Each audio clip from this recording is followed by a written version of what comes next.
if we aren't on a journey of being refined by the only perfect being in this world, then we will stay extremely broken and imperfect in a lot of areas of our life.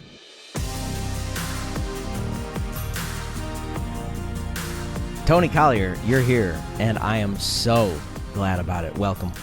Let's go, okay? I'm just pumped up. It's either the caffeine or it's your energy, okay?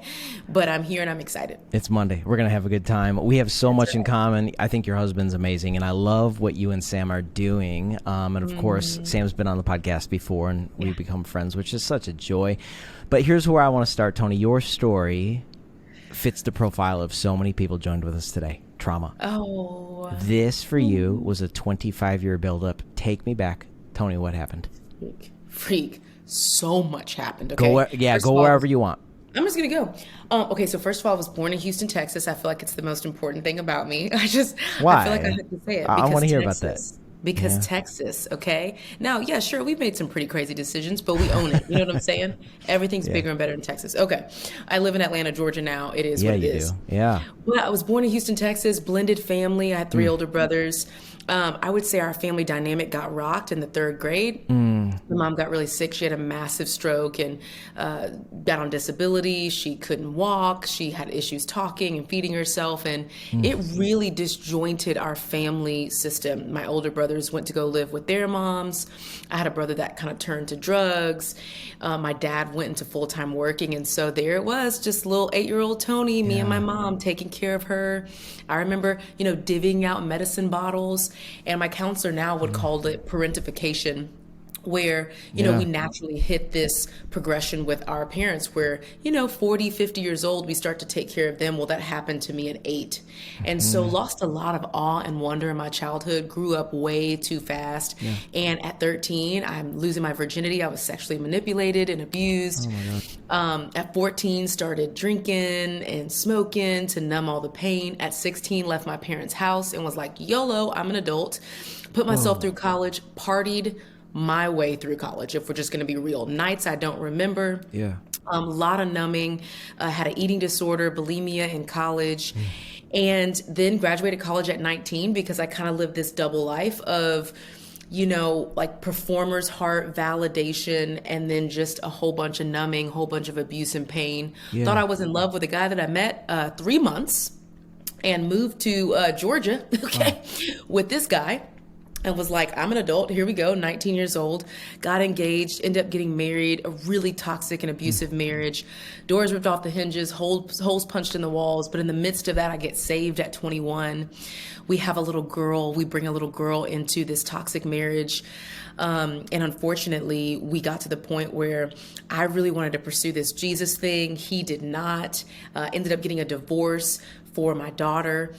Seeing fear in her eyes for the first time was kind of the straw that broke the camel's back, and transitioned out of the marriage. The church that I was at was extremely just toxic and spiritually manipulative. Transitioned out of that and then hit freaking rock bottom at 24. And I was like, okay, I have transitioned out of these toxic environments, but the truth is I myself am still really unhealthy and toxic in so many ways. And so at 25, started a freaking healing journey for my daughter to be a more whole mom. And it ended up leaking in all the other areas of my life. I became a whole daughter of God. I became a whole friend, a whole daughter of my parents, and leader. And got called back into the church after thinking that God would not use me from all the ratchetness, the popping, twerking, drinking, smoking, all the things. And I always like to say, God didn't give me a second chance. He just redeemed my story. I don't believe God gives chances. He just continues to redeem. And now my crazy behind is here to tell the story. Good Lord, no, I didn't made it. I'm on a win today, okay? And I have made it. Let's go.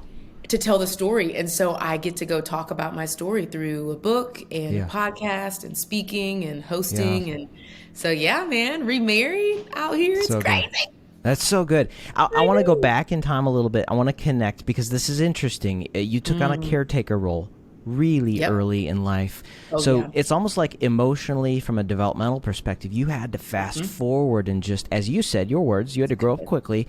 But then what do you think connected that season of your life to everything, like the wheels fell off as you stepped into college. What do you think was happening in the climate of your soul that disconnected you from authenticity, true self? What do you think happened in the recesses of your soul from that caretaking role to the wheels falling off in college? Yeah, well, I think, one of the things I process in counseling and have been in counseling for so many years now, have gone through trauma treatment, trauma groups, I mean, good Lord, all the things, okay, is that I essentially was performing to care for my mom, right? So I was this little bitty girl trying to make sure my mom got to doctor's appointments, trying to make sure that she had everything that she needed, that she was fed, that she was clothed. And I was doing that so that she wouldn't die, physically die. So you have to imagine my mom has a massive stroke, then her health just starts declining in so many different ways. She has a blood clot. She develops fibromyalgia. She has surgery on her hip. She's having seizures. It's all of these different things. And so the work that I was doing wasn't just like maintaining health. It was ensuring that she didn't die, And so what happens in your little child soul is the very things that we were using to survive these really hard seasons are the things that we inadvertently begin to use to numb as adults. And so the connection there was, well, now I have to perform for everything, right? Like I have to perform and ensure that my friends are taken care of so that they don't psychologically die, so that they don't leave me, so that I'm not abandoned, so that I'm not without these relationships. And that's my whole life. I've got to, get married because I got to care for someone else. I wore the pants in our marriage because I really chose to. And then you've also got my dad, who's completely absent because he has to work. He's not emotionally available. And so he's never really there to cheer me on, to tell me that he's proud. He came from a really verbally abusive home. And so he doesn't know how to love and nurture this little girl. And so on the other side of that was, well, now I've got to perform. I got to put myself through college. I got to try to prove myself so that my dad can one day hopefully say, I'm really proud of you. And so then all that validation from boys, sleeping with all these little boys came from that desire. And then they just made a cesspool of ratchet Toni in college. What was the role grief played? Or maybe it actually didn't play a role because you had to move so quickly. I'm just trying to put the pieces together. So you had to move so quickly through life that you as a little girl didn't get to grieve 100%. What quote unquote normal life was to look like. And so what I hear you saying is that you look to fill an emotional void by the doping, numbing activities, exercises, etc. And you miss the process of grief. Rather, you miss the process of grieving. Grief happens to us. Grieving is what we do. Mourning is what we do. So talk to me about the role or the absence of grieving in your life during those seasons, Toni. This is so wise. Our mutual friend, Dr. Kurt Townsend, says, hero, legacy, legend. Yeah. He says that the greater fear outside of grieving is that we would have to grieve alone. That's it. And then my counselor, Rebecca Gilbert, she's incredibly smart, trauma trained, informed, all the things. She says sometimes we don't have the luxury to grieve, which is what you're talking about. It's that we're moving so fast, we're surviving, we're doing the best that we can to literally just survive, that we don't have the luxury to grieve. And that's what was happening in my story. And so you get to 24, 25-year-old Toni, and I say this in my new book, I say, and the bottom freaking fell out. It was like all the grief came at once. When you're processing through abuse, and when abuse starts when you're just a little girl or a little boy, what happens is, you perpetuate those cycles. So I have this dad who's yelling, screaming, cursing, very verbally abusive. And so it only makes sense to me to marry someone like that, and that's totally okay, and that makes sense. And so I'm not even recognizing that I am enduring more verbal abuse because that's just what matriculated in my past. When I met my husband, Sam, who was so kind and so loving, and I'm witnessing, like, as Ann Voskamp says, Jesus with skin on.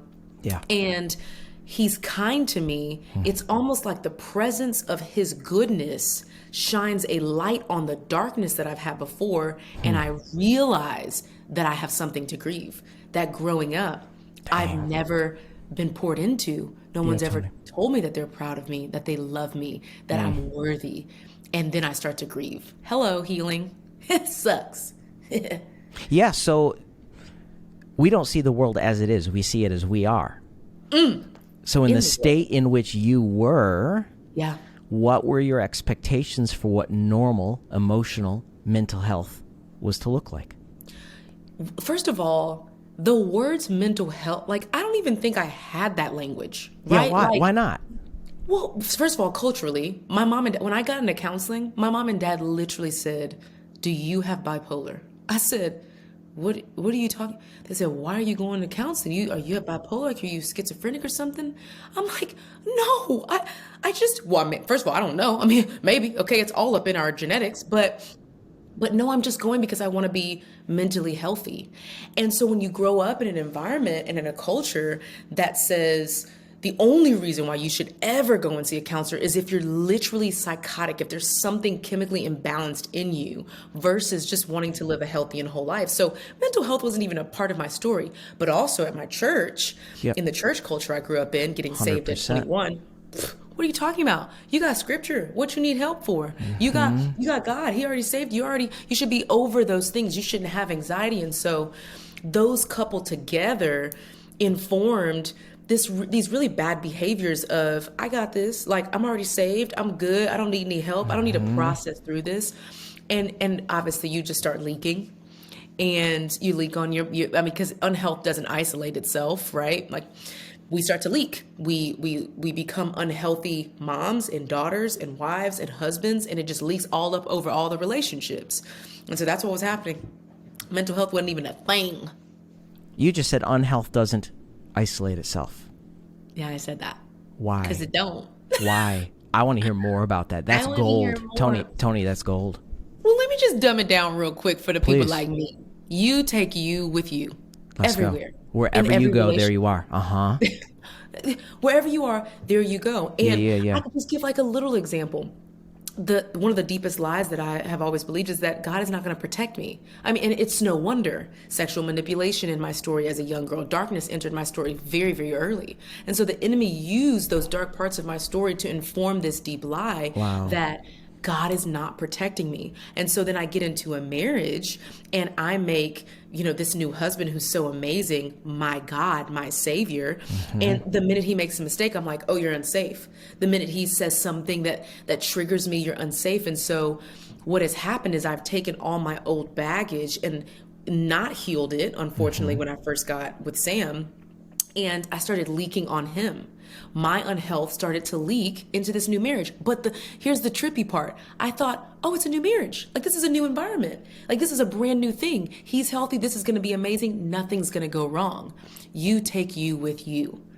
I just brought all my little ratchetness and my bitterness and my unhealth and all my trauma into a new thing versus healing from the inside out and stopping the leaking. Okay, let's talk about the strength of a lie then, because when we believe a lie, we empower the lie to build a stronghold in our lives. More specifically, when we believe a lie, we empower the liar himself. God dang it. What lies were you believing that you then unintentionally empowered? Let's just use an example. When you met Sam. Oh, man. So one of the lies, I talk about this in chapter 10 of the book. So the lies of the freaking enemy. He's so ratchet. But the first one was that I'm unworthy.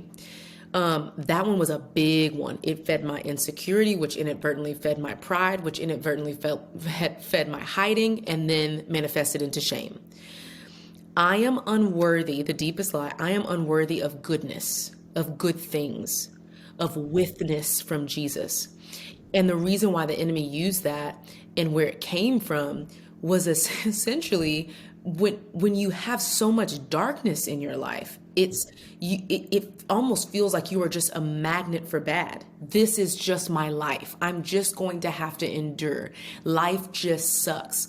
Versus, yes, there will be imperfection. God did not promise that we would have perfection. He would promise that he would be with us in the imperfection.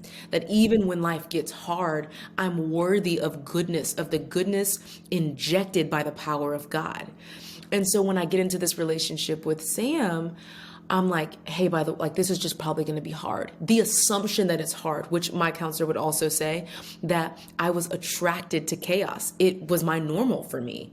And so if we're not arguing, do we really love each other? And Sam comes from a household where you don't be screaming at people like that. Me, I'm like, we screaming, we slamming cabinets, we slamming doors, walking, storming outside of the house. And he's like, what are you doing? And I'm like, this is just how it is. The enemy convinced me that I was only worthy of darkness. But the truth is, I was made for goodness. And without the power of God and his truth, I would never know that. And then, well, lo and behold, I was like, what are y'all talking about? I'm made for goodness.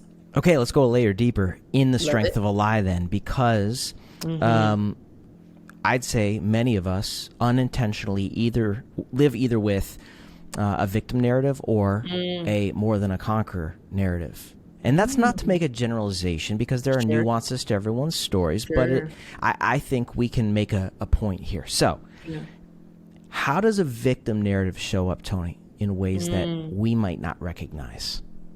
Well, one, I don't want to get it twisted. Like, some of us have been victims, but Correct. the victim mindset, that's it, the Toni. narrative is very different. Let's clarify that real fast for folks listening, because I want to say, and I've said this on the podcast a bunch of times, most, if not all of us, have experienced a level of victimization, trouble, 100%. trauma, et cetera, et cetera. But there's a difference between being victimized and receiving the identity of victim. That's like, good. We've all experienced brokenness.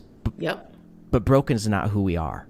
Oh, well, family and friends, that is the answer. Okay, like, so, I mean, we're like the same. We're on the same wavelength here. Yeah.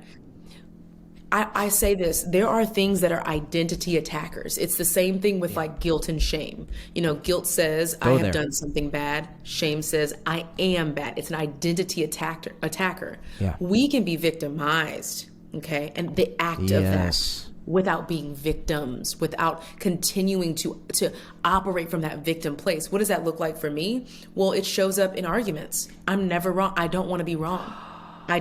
Oh, come on, somebody. I do not want to be wrong. Okay. I don't know what you're talking about. Like, I'm operating out of a space that says that I can't. I mean, this is such I feel like we are going deep. I hope your listeners can really go with us, but they're used to it. Okay, they want it. They're on it. In my relationships, I don't want to be wrong because I don't want to be inexplicably, oh my gosh, I'm trying to figure out how to explain it. Like, I do not want to be labeled as someone that is not a victor. And what has happened over time is I've operated in such a victim mindset that anything that looks like weakness, I run from. But if I say to myself, no, Toni, you being wrong is not who you are, it's what you've done, and you can apologize in that, humility starts to set in, love starts to set in. But when you've been operating in victim mindset, man, you run from very little things like admitting that you're wrong. You run from being able to say no. I mean, good Lord, that's one of my biggest things. I've been in such a victim mindset most of my life that I don't want to say no because I'm fighting and clamoring for hope. I'm fighting to be a victor when it's like, sis, you're already that. You don't have to keep saying yes to everything. Who you are is a victor, and you don't have to operate from that. So I think it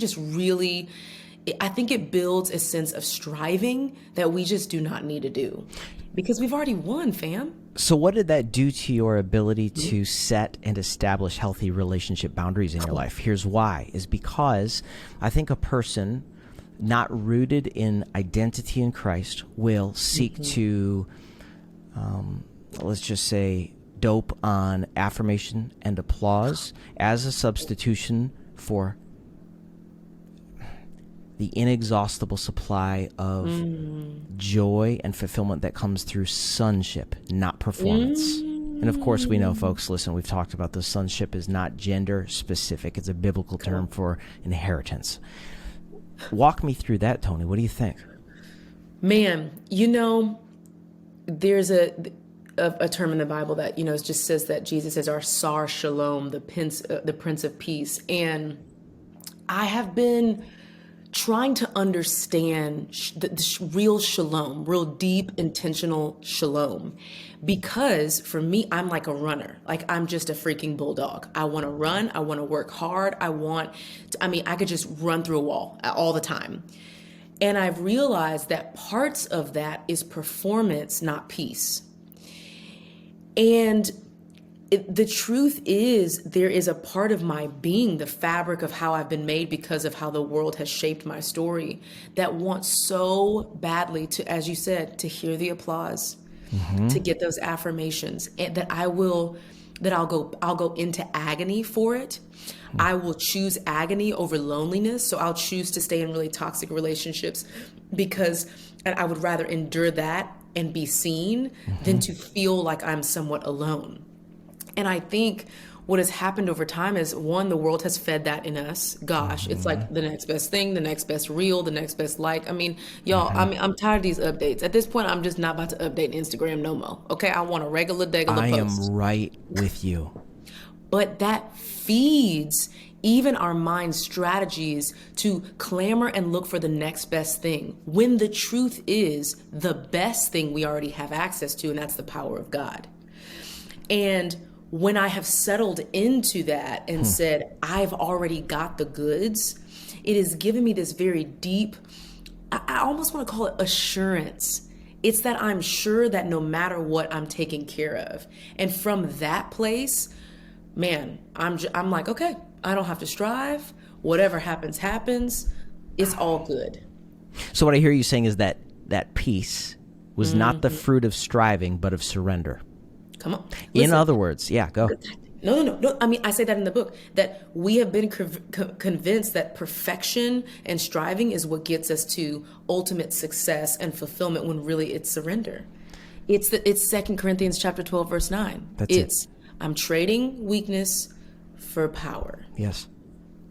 So then in your story and in your experiences, then how did you then pivot your mindset, your default narrative regarding peace toward the truth that peace is not the absence of a conflict in our life. Peace is the presence of a person whose name is the Prince of Peace, right in the midst of our trouble. Because a lot of people in this space of mental and emotional health, this podcast is specifically and only about mental and emotional health and spiritual growth. Yeah. A lot of times people think, peace is when everything is problem-free, and that is completely not true. How did you pivot the mindset to recognize, peace isn't the absence of a problem, it's the presence of the Prince of Peace through my problems? Because I go back to what you were saying about shalom, and that's what triggered the question for me. Yep. No.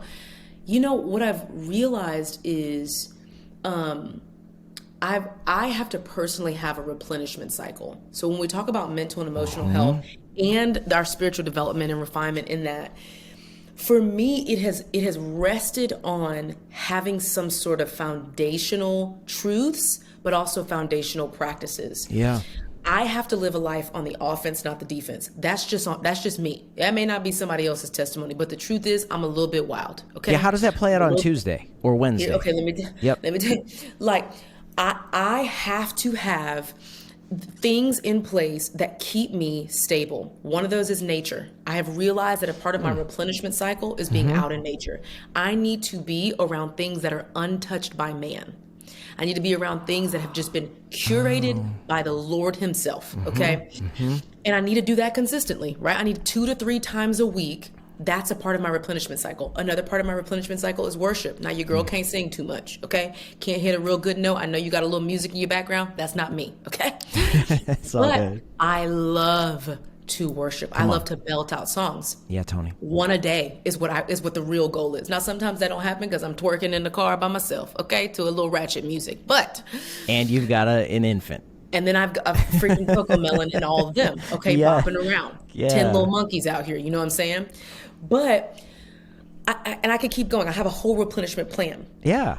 For me, it is about staying stable in the reserves. I need something to keep me grounded because bad times come. Hard things happen. pain rears its head. That's it. And if I am working on the offense, not the defense, I at least have something in the reserve so that when that happens, I'm not completely depleted. The problem is, a big problem in my opinion, is people are out here running on E all the time. My counseling is a part of my replenishment cycle. Sometimes it's bi-weekly. In this season, when I can foresee that I'm running hard, I got this book coming out, I got these small whippersnappers I'm trying to keep alive. Yeah. I'm going to counseling every week. It's a part of my replenishment plan because I know there's an enemy coming. I know hard times are coming. I know I'll be exhausted. I know there's going to be a day when I'm doing all these podcasts and I need 3 cups of coffee and not just one. And I need counseling today too. So I scheduled a counseling session right before all these runs of podcasts. Living a life on the offense, not the defense. That, I feel, is what keeps us step in step, line in line, in consistent shalom with God. So let's create a little distillation for the folks joined with us. What I hear you saying is that living on the offense means you are very specific about managing, number one, your energy. Yep. Number 2, your time, and then creating margin in your life to be able to say yes to the people and to the things that matter most. Yep. 100%. Yeah. And for the Lord. Okay. Like, yeah. Those are like every day I wake up, again, regimen, I have to have systems. Chris, I'm wild. Okay. I'm about 3 old fashions away from losing everything. Okay. I have a rule. We go 1 to 2 drinks. You go over 2 drinks, you're going to get canceled, sweet girl. You need to calm yourself down. I just want to be real about who I am. That's probably the funniest thing I've ever heard said on this podcast. Well, surprise. Okay. I don't have I'm broken. I'm imperfect. I am wild. Okay. I'm the girl that's like, let's go skinny dipping. It's over. And it's like, well, now you're on the news. Like, I have to keep myself in a very tight system. And that's just me. Like, that's just who I am. I know myself. And so, yeah, life on the offense means, Toni, you know your weaknesses. You have proclaimed them publicly and you deal with them privately, and you're healing and you're on this journey. And you're not arriving, sweet girl. That's the thing too. People think they have just arrived at the healthiest version of themselves. Where is that at? No, we are on a journey of sanctification and of healing. And when we own that, we protect that.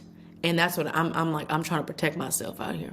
Yeah, that's amazing. In fact, I want to spend some time on that because I think one of the misnomers in this space is that transformation is a destination. No, it's a door. Oh yeah. Transformation doesn't happen in a day, it happens daily.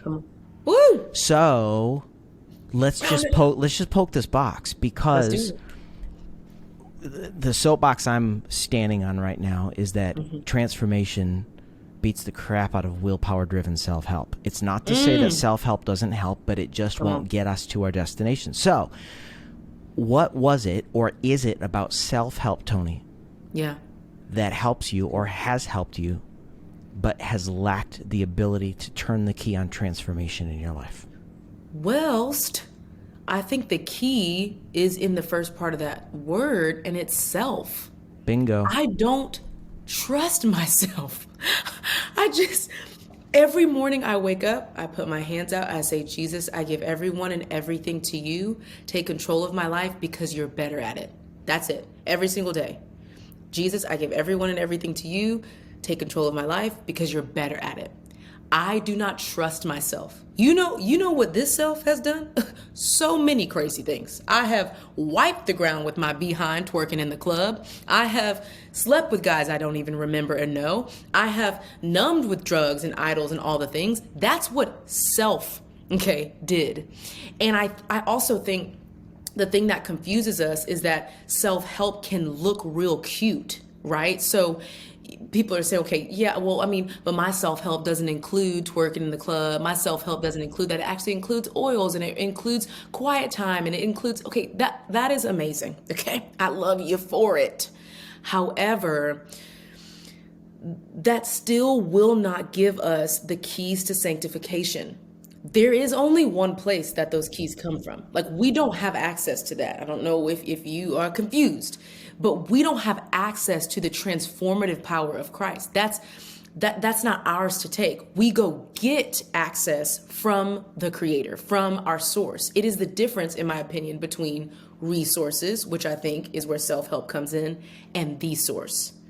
Very, very different. Okay? Very different. Okay, this is fascinating to me because we live in a current cultural moment where the therapy in squares that we see on Instagram says, heal yourself, trust yourself, look inside yourself to find your true self. And I don't expect anything else because it's the wisdom of this age, it's secular humanism. So I don't have expectations that it's going to be more than that. But I want you to pop this balloon because folks listening right now have a distinct interest in this space, but it can be a challenge sometimes when we are being bombarded with narratives such as live your truth, find your truth, trust yourself, heal yourself, look inside yourself, follow your heart, etc., etc., etc. Here's the meta narrative. It's self-creation. And I'd like to propose that in the space in which you and I occupy, the very thing that we think is going to help is the very thing that's going to keep us stuck, which is, as you said, self. I want to hear your thoughts on all of that, all things self-creation. And you just take me wherever you want because I think you have a lot to offer. Whilst the number one question that I have always had to ask myself, even in doubts of like deep church hurt, because that is a big part of my story as well. I had a pastor that literally told me that my purpose was connected to him, that if I ever left the church, I would be disconnected and that I would not have a purpose. So y'all want to talk about deconstruct? Like, I've already been there, done that. Yeah. Okay. Been there, freaking done that. Realized that I also was serving a pastor and not a savior. So that's on me. Okay. The question that I always have to come back to when it comes to this universe of self-help and self-truth is, who hurt you? Did God hurt you? Or did another person hurt you? And 9 times out of 10, okay, or really 10 times out of 10, it was another person.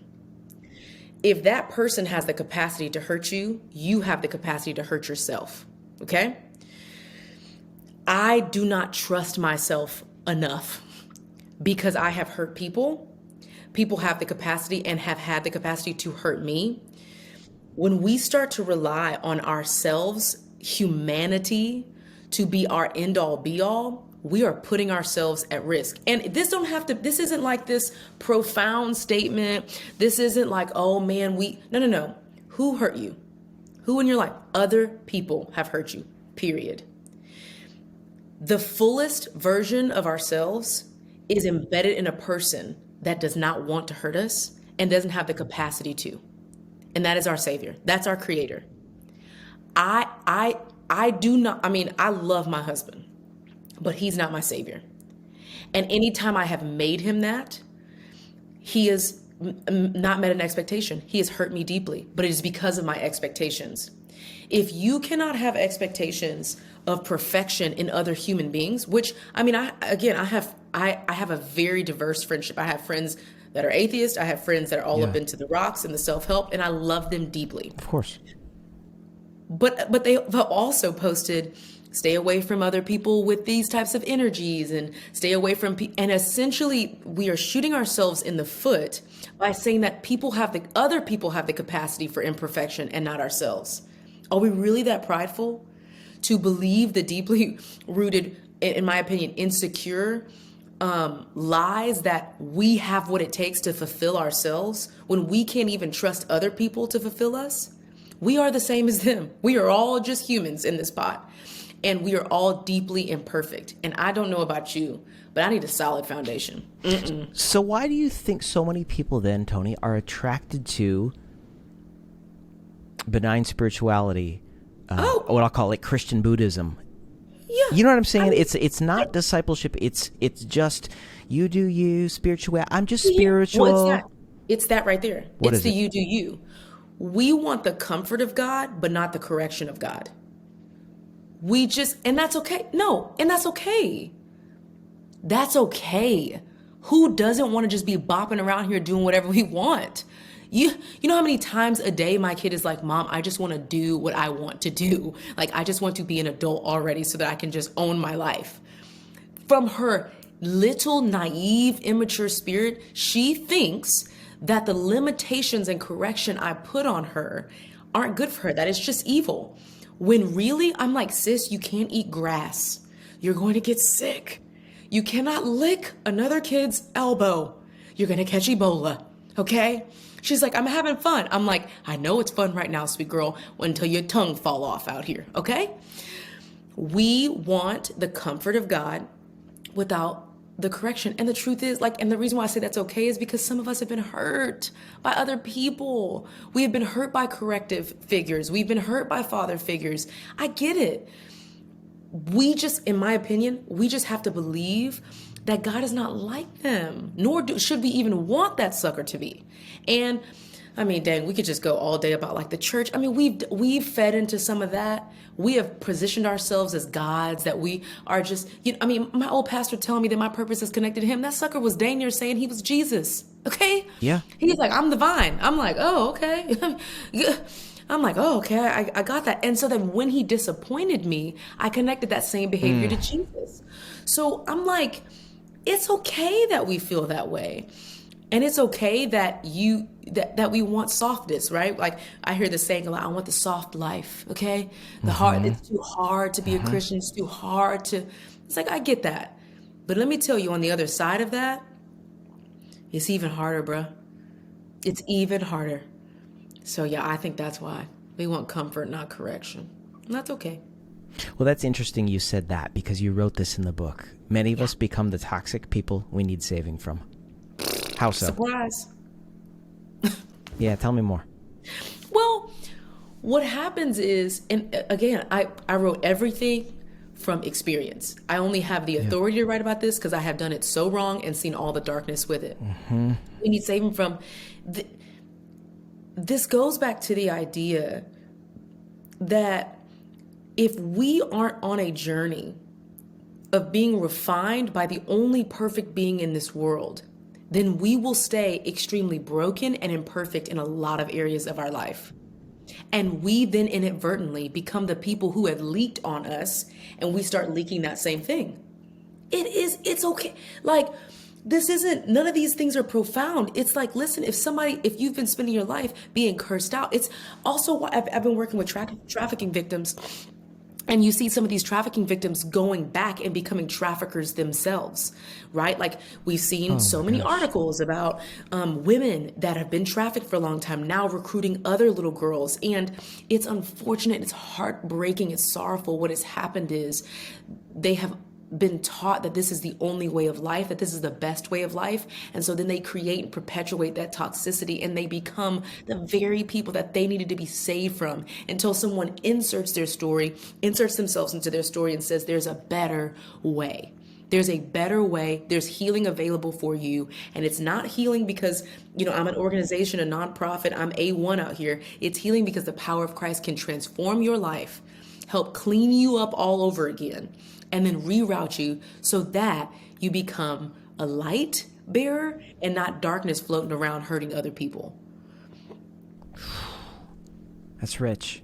Okay, then how do we embrace pain without allowing it to define us? I mean, this goes back to what we were saying earlier. The only definitive word that I have for myself is daughter of the king. That's it. This whole my little bio don't mean not a goddamn, okay? This just a little whipped cream and cherry on the top, okay? I am a daughter of God.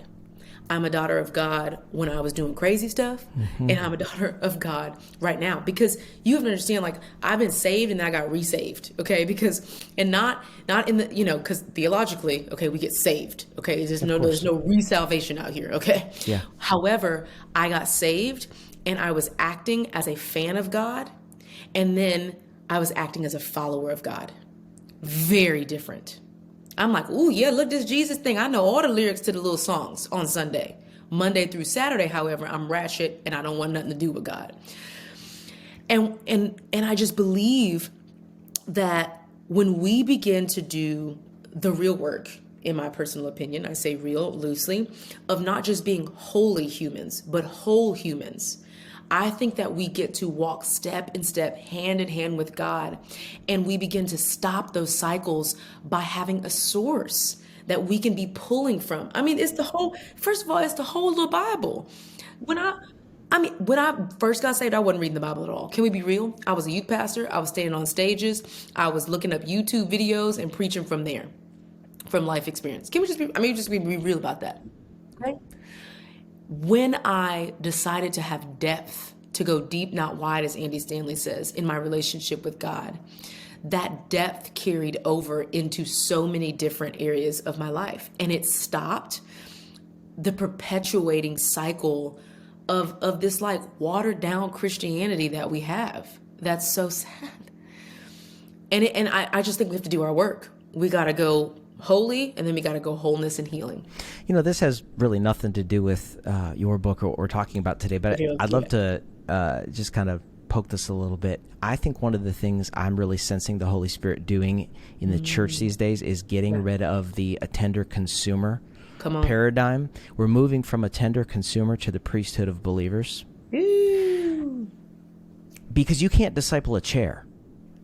Surprise.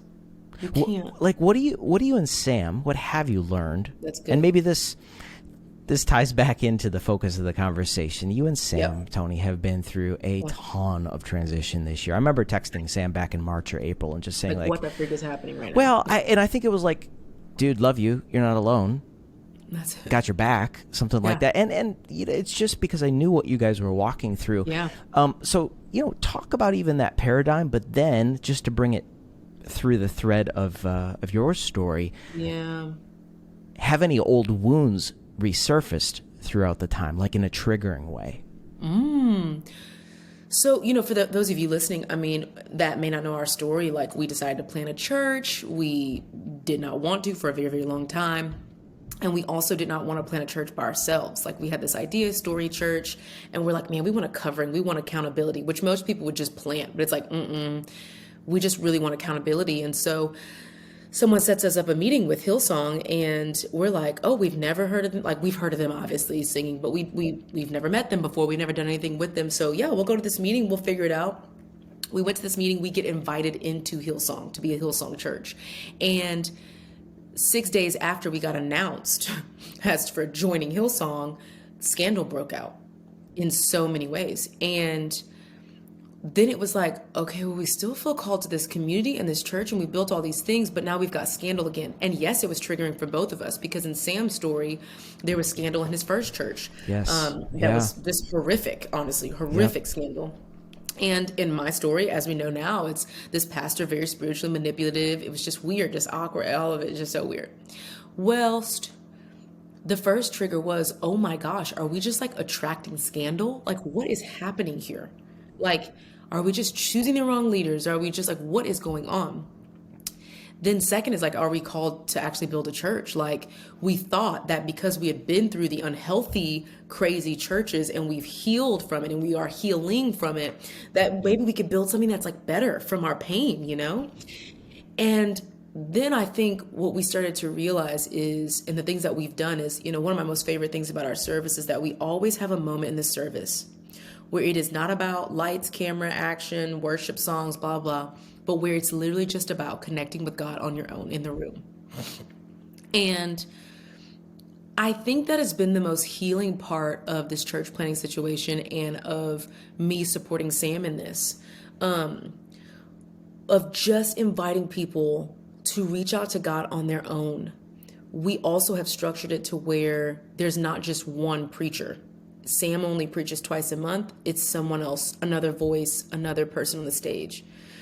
What's great about that is it has redeemed in us the idea that, yeah, we are called to build a church, but we're called to do it very differently than what we've experienced.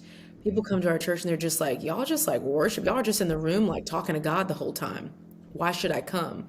It's like, well, there are some of us that won't talk to God in your own rooms. And so really, we're just equipping people to have a relationship with God. Like, ain't really nothing else to it. We don't really have a building like that. We go into different places and we're just equipping people to worship God.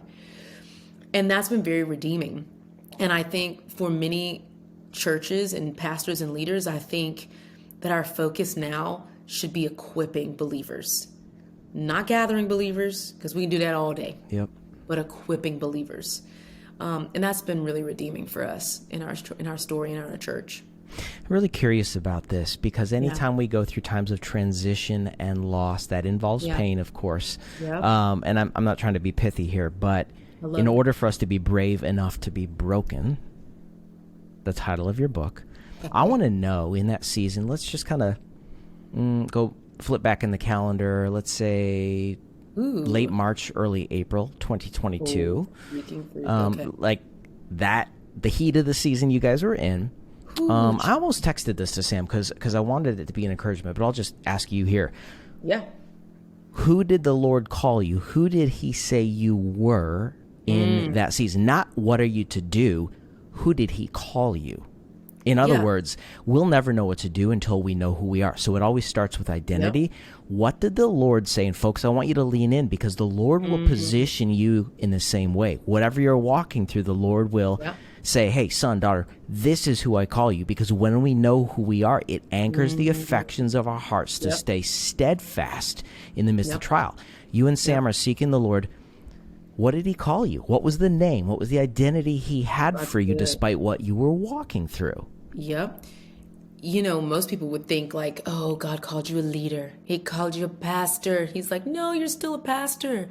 He called you a preacher. He called you a teacher. No, he called us son and daughter. And it's cute on the outside to be called by God to be a leader, to be a pastor, to be an evangelist, whatever. It's so cute. But it is meaningful and life-changing to know that no matter what, you could lose this church. You could lose this community. You could lose everything you built. You could lose, I mean, you got to understand, we were now connected to one of the largest global churches in the world. And that church was under attack. And even though we had only met them a year before, we didn't know about all these things that had happened in their church before. Even still, we could have lost everything. But when you're a son and a daughter, I mean, freaking have it all. Burn this crap to the ground. If I am a daughter of the King, I don't need anything else. Burn it to the ground. Cancel everybody. Take it all away. What freaking ever? Because here's the deal. I've been at rock bottom. I know what the bottom of a valley looks like. I know it very well, actually. I've known it for 25 years. I have only been on a few little mountains for 6 years now. Who freaking cares?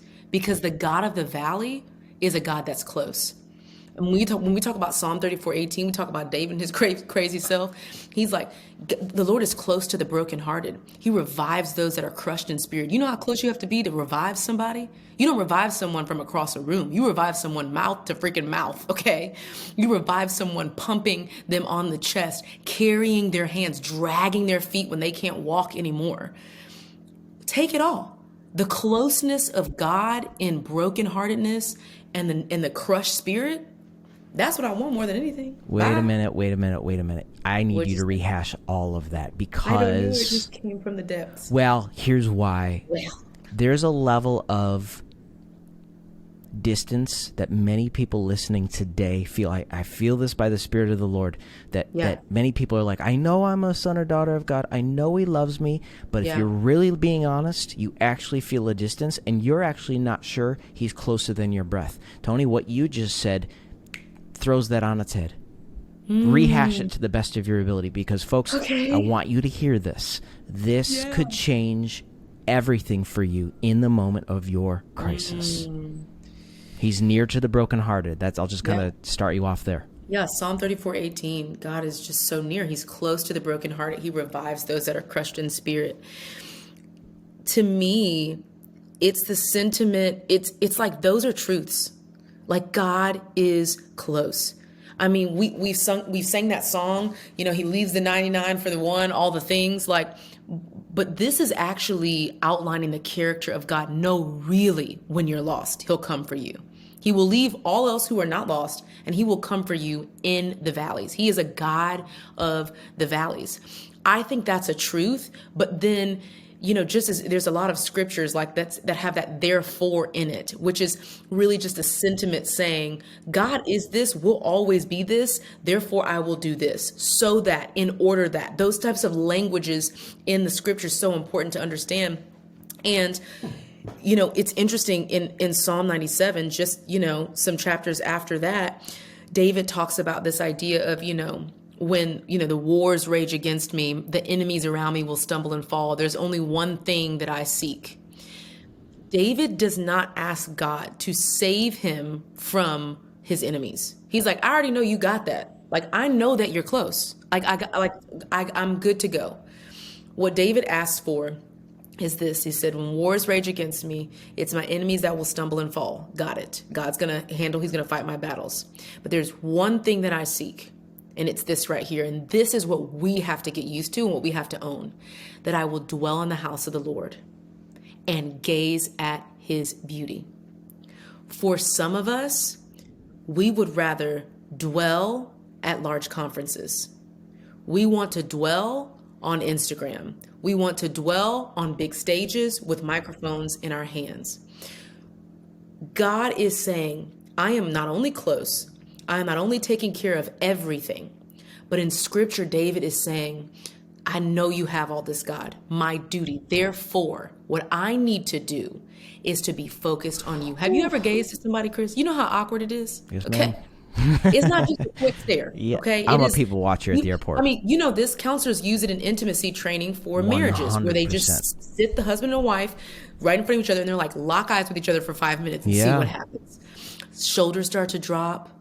Our tongues start to fall from the roof of our mouth. Sometimes we get teary just looking, just gazing at our partner. Intimacy starts to develop. David is saying, all I need to do is dwell with you and gaze at your beauty. Why? Because there's a Jesus that's gazing right back at us, saying, I see you, I know you, don't pay attention to all of that. Psalm 91, lions will come after us, the snakes will come after us, they will drop, just be locked on me. That's what we should be focused in on. Everything else, I'm just whatever. People are like, I love following you, Toni, because you just do whatever. It's because I don't freaking care, okay? You know what I care about? I care about the closeness of God, the withness, as Dr. Kurt Townsend says. I just want to be close to him. And from that, whatever happens, YOLO. YOLO. I tell my friends here often that whatever we focus on flourishes. And I think while you were talking, I think about Psalm 16, verse 8. I've set the Lord continually before me. Because he's at my right hand, I shall not be shaken. But like we set the disposition of our very real, very valid emotions before us, we're going to be shaken. We're going to be moved. Yeah. We set seemingly insurmountable obstacles before us. We're going to be moved. We're not invalidating the presence of the circumstances, but when we focus on them, and the limitations we have within ourselves to solve those very circumstances, problems, we will be shaken and moved. And I'm just so thankful that you shared that, Toni. Thanks. Hey, tell me about your experience with EMDR. I think it's such a powerful tool for trauma recovery. Ooh, child. First of all, let me just say this. One of the most powerful explanations of it that I've heard is that our life is like a bookshelf. And when trauma enters into our story, it's almost as if a book is slightly pulled out. It stays on the bookshelf with all the other books, but it's just slightly pulled out. And so what happens is the story that we read from left to right of our lives is happening with riffs in it. I've had a lot of riffs, a lot of trauma enter my story. EMDR, trauma therapy, is going back to the bookshelf and just pushing those suckers back in. Not taking them out, but just pushing them back in so that you can process through your story and act from a story without so many riffs. It has done that for me.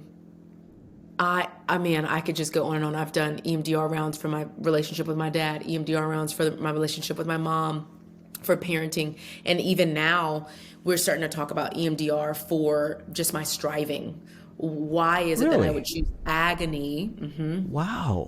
Because what happens is, I asked my counselor the other day, I said, why do you think I keep getting to a place where I'm exhausted all the time, where I'm just saying yes to everything? And she says, oftentimes the things that happen to us in cyclical ways probably has some type of connection to a trauma.